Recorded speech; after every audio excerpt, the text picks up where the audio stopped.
Hi guys, welcome to gear head गाड़ी। आज जिस गाड़ी के बारे में हम बात करने जा रहे हैं वो इंडियन ऑटोमोबाइल इंडस्ट्री के कुछ उन कार्स में से है जिन्होंने इस ऑटोमोबाइल इंडस्ट्री को शेप अप किया है।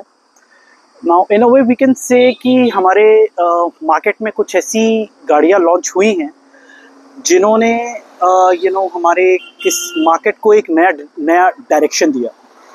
फॉर एग्जांपल मारुति की 800, मारुति की Zen, Toyota Qualis, Hyundai Getz, Ford EcoSport, Maruti Swift and similarly जिस आप इस वक्त जिस गाड़ी को मेरे ठीक पीछे देख रहे हैं, Honda city. Now this car needs no introduction in terms of what it is and what it means for not only for the Indian automobile market but also for the company Honda. This 5th generation model was launched around maybe 2 to 3 years back and has been improved a lot since the 4th generation. पीछे के जो 4 generation के models Honda ने city के launch किए थे, which was the first generation which was launched in back in 1998, they were very driver focused and very performance centric cars. ये गाड़ियाँ बहुत ज़्यादा परफॉर्मेंस बेस्ड थी। इनका सस्पेंशन काफ़ी स्टिफ था और ग्राउंड क्लियरेंस, जैसा कि होंडा सिटी के साथ हमेशा से एसोसिएट किया गया है, उनका ग्राउंड क्लियरेंस काफ़ी लो हुआ करता था। But in the 5th generation model Honda has addressed all those problems in a very good way. आपको एक बहुत ही अच्छा ग्राउंड क्लियरेंस मिल जाता है। साथ ही साथ इसका सस्पेंशन पहले से ज़्यादा सपल किया गया है, सस्पेंशन पहले से ज़्यादा कैपेबल है, जो कि आपको ना कि सिर्फ आपको एक लो स्लंग स्पोर्टी सेडान का फील देता है, बल्कि साथ ही साथ आपको एक कंफर्टेबल राइड भी प्रोवाइड करता है। And coupled with that ground clearance, जो कि आप वीडियो में इस समय देख सकते हैं, this car is now quite practical in terms of everyday usage on our Indian roads when we compare it to previous generation cars. Now this over here is the V model, Honda City V model, and it is the elegant edition, which was a special edition. And this particular car has done around 4,000 kilometers. और इसके जो reviews हैं, जो कि इसका जो मैंने drive करके जो इसको फील किया है, वो ये है कि 5th generation creates a very fine balance between performance and comfort. आपको इस गाड़ी को चला के ऐसा नहीं लगेगा कि आप कोई बहुत ही स्टिफ सस्पेंशन की गाड़ी चला रहे हैं जिसमें आपको एक एक जर्क, एक एक खड्डा या एक एक फ्लाईओवर का जॉइंट फील होगा। और साथ ही साथ आप के साथ एक प्लस पॉइंट ये भी है कि आपको एक ऐसी फील भी गाड़ी को चलाने में आएगी जो कि गाड़ी काफ़ी प्लांटेड है, काफ़ी स्टेबल है, और साथ ही साथ इसका सस्पेंशन काफ़ी सपल है और बहुत ही अच्छी राइड क्वालिटी ऑफर करता है। There have been numerous improvements over the 4th generation in this car. Let's have a look at them. Now as I told कि ये सिटी का वी मॉडल है, जिसमें आपको डबल बैरल हेडलैम्प्स मिलते हैं, जहाँ पे आपको एक हैलोजन बल्ब एंड साथ में एक हैलोजन प्रोजेक्टर दिया जाता है। Now as I was talking about the improved ground clearance of this car, एक बहुत ही अच्छा इम्प्रूवमेंट जो होंडा ने इसमें किया है वो आपको यहाँ पे दिख सकता है। इसके प्रीवियस जनरेशन गाड़ियों से इनफैक्ट इसके ये प्री फेसलिफ्ट मॉडल में भी वो प्रॉब्लम थी कि जहाँ पे आपको अगर थोड़ा भी ऊंचा स्पीड ब्रेकर होता था या थोड़ा भी आप कहीं बम्प पे गाड़ी को लेके जाते थे, तो the lower lip of the car used to touch down. ये आपका या तो टच करता था या फिर एक हाई स्पीड ब्रेकर पे ये रगड़ जाता था। बट इस मॉडल में, इस फेसलिफ्ट में होंडा ने इस चीज़ को एड्रेस किया है और इसके ये आपका जो बम्पर लिप है, लोअर लिप है, इसको काफ़ी ऊपर उठा दिया गया है, जिसकी वजह से अब हाई स्पीड ब्रेकर्स, ऊंचे स्पीड ब्रेकर्स को टैकल करना is not much of an issue. Now this elegant edition gets some very nice looking alloys, जो कि आपके 16 इंच के डायमंड कट अलॉयज हैं। The ground clearance is around 168 mm, which is quite sufficient for a sedan in our driving conditions. The car looks quite classy from the rear 3/4 panel. आपको rare से पीछे से गाड़ी को देख के BMW 3 सीरीज का लुक मिलेगा।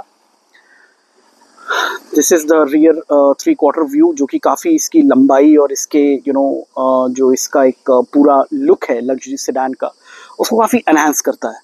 यहाँ पे आपको नीचे रिफ्लेक्टर्स मिल दिए जाते हैं, and this black contrasting lip over here gives a very sporty feel from the rear quarter of the car.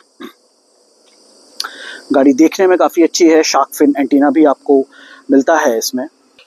Now talking about the interiors of the city, interiors आपको डुअल टोन में मिलते हैं, जो कि black and beige colour में है।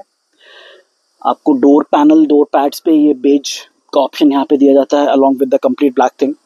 ये 7 inch का टच स्क्रीन है which also gives you wireless Android auto and Apple car play. ये आपके AC कंट्रोल के नॉब्स हैं, 3 ये automatic climate control, this is for on and off. All these buttons are for the air conditioning. The air conditioning of this car is just phenomenal. Even the sweltering heat of Lucknow right now, which is around 45 to, as you can see in the car, 44 and 45 degrees, one does not need, आपको 24 या 25 degree से कम करने की air conditioner को ज़रूरत नहीं पड़ेगी। The air conditioner is that good. उसके बाद आपको गाड़ी में ADAS फीचर्स मिलते हैं, जिस पे मैं एक सेपरेट वीडियो बनाऊंगा कि how does ADAS actually work. यहाँ पे आपको forward collision warning, collision mitigation, लेन assist, lane departure, lane keep assist, ये सारे फीचर्स आपको यहाँ पे मिलेंगे। इसके इंफोटेनमेंट में यहाँ पे आपको ये MID स्क्रीन बीच में दिखेगी, जिसमें कई सारे जहाँ से आप गाड़ी के अलग फीचर्स और ADAS सिस्टम्स को भी एक्सेस कर सकते हैं। आपको ऑटोमेटिक हेडलैम्प्स का ऑप्शन भी इस गाड़ी में मिलता है, along with wiper stalks. Wiper manual है, आपको ऑटोमेटिक वाइपर का ऑप्शन इसमें नहीं दिया है होंडा ने। Outside ORVMs are retractable as well as electronically adjustable. All 4 power windows, जिसमें आपको 1 टच डाउन का ऑप्शन सिर्फ ड्राइवर साइड पे दिया गया है और 1 अप का ऑप्शन उसमें नहीं है, सिर्फ 1 टच डाउन का ऑप्शन आपको मिलता है। गाड़ी में ट्रैक्शन कंट्रोल भी अवेलेबल है, जिसको एक्सेस करने का या ऑन ऑफ करने का स्विच आपको यहाँ से दिया जाता है, along with headlight beam level का बटन। नीचे आपको फ्यूल टैंक और बोनट को एक्सेस करने के बटन्स दिए गए हैं। The major talking point of the Honda City has always been the rear legroom and the kind of space one gets in the rear seats. यहाँ पे आप देख सकते हैं कि इसमें rear AC vents भी दिए गए हैं, जहाँ पे आप AC के फ्लो को कंट्रोल कर सकते हैं बीच से।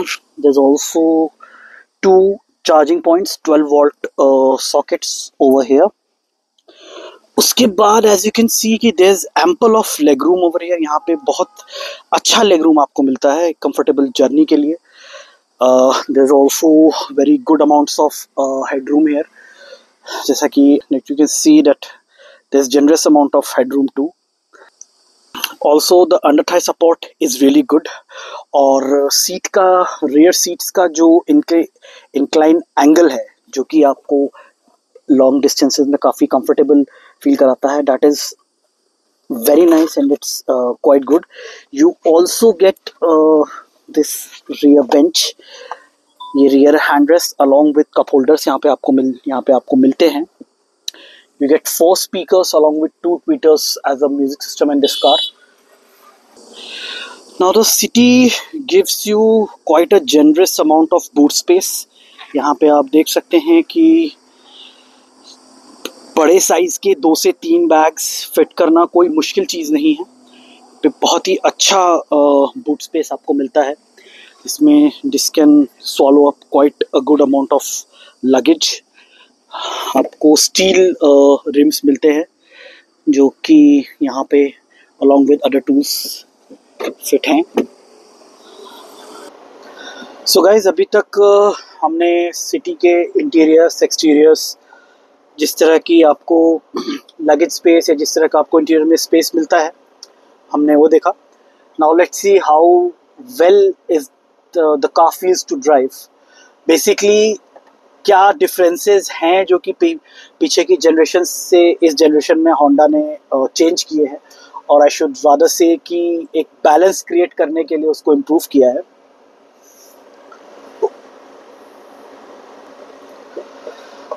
सो द गाड़ी काफ़ी स्मूथ है, as is the case with all Honda petrol engines.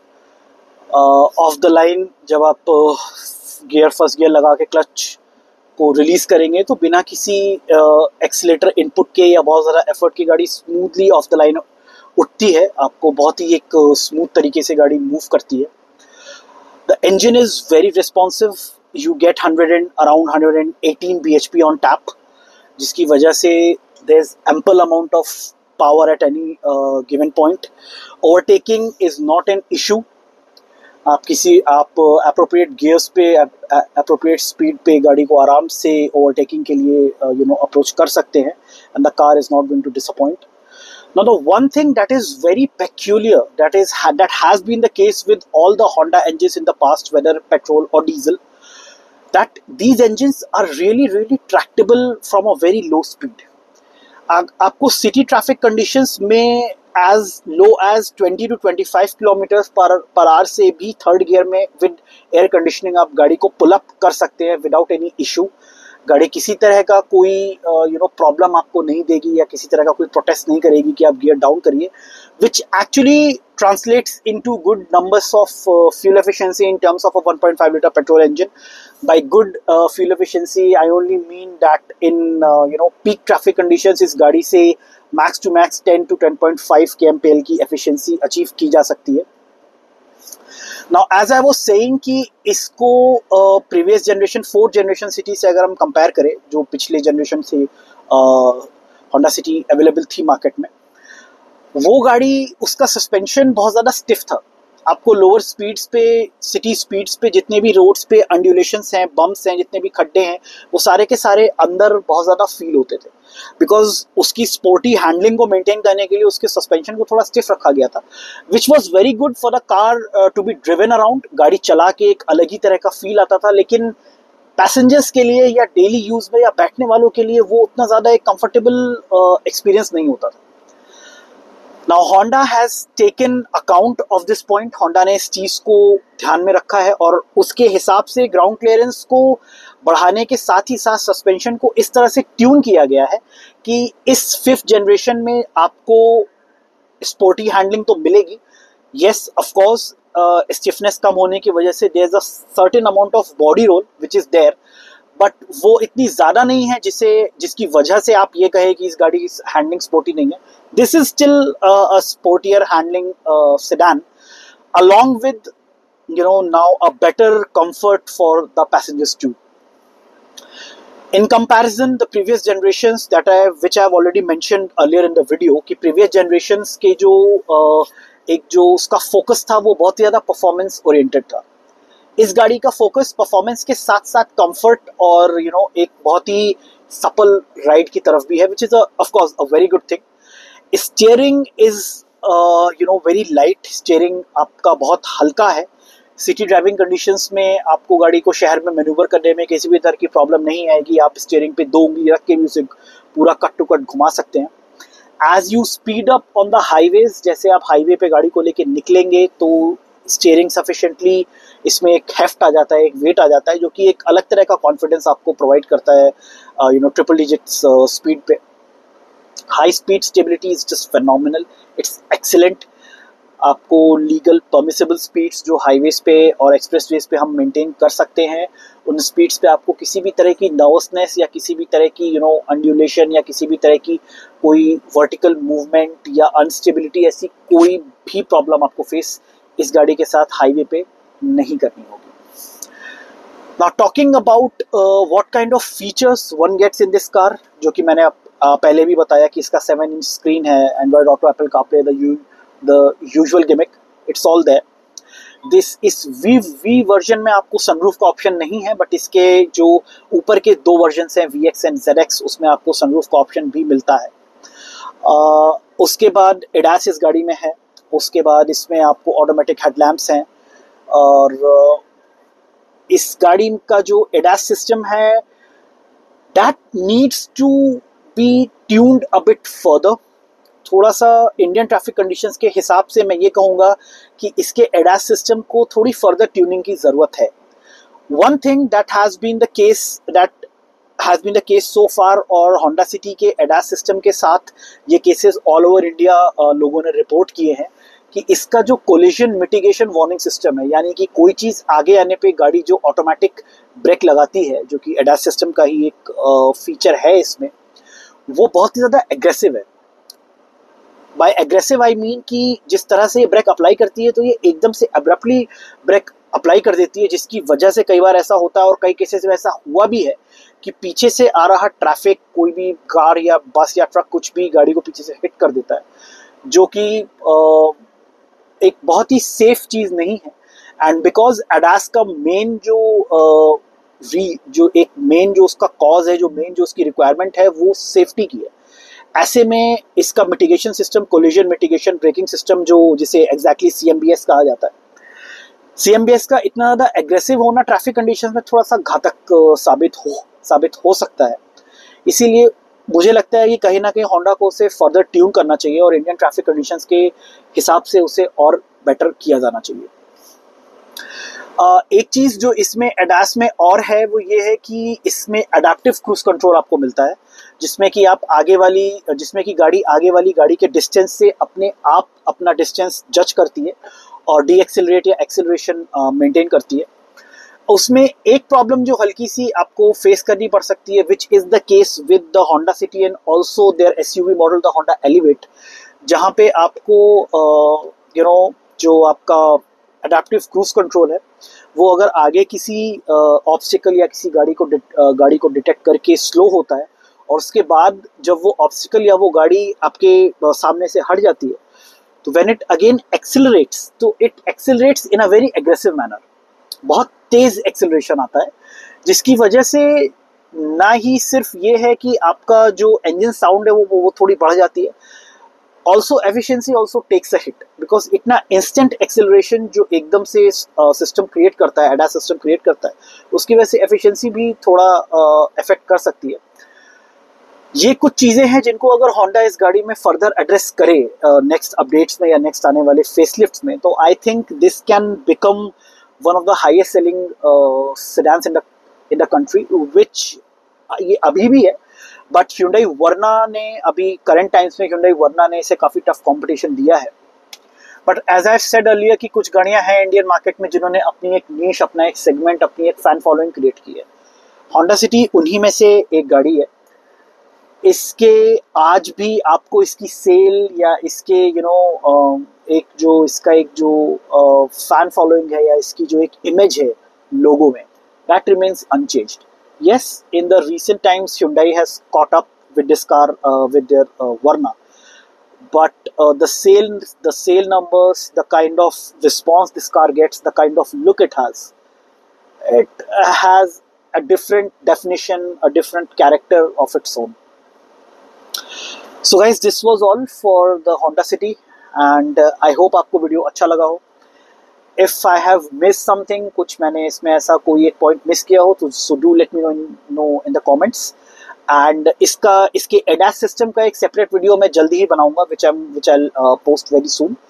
And उसमें मैं डिस्कस करूंगा कि इसमें कौन से फीचर्स ADAS सिस्टम में आपको अवेलेबल होते हैं और वो किस तरह से आपको हेल्प कर सकते हैं और वो किस तरह गाड़ी में काम कर सकते हैं। So this is all for the Honda City for now.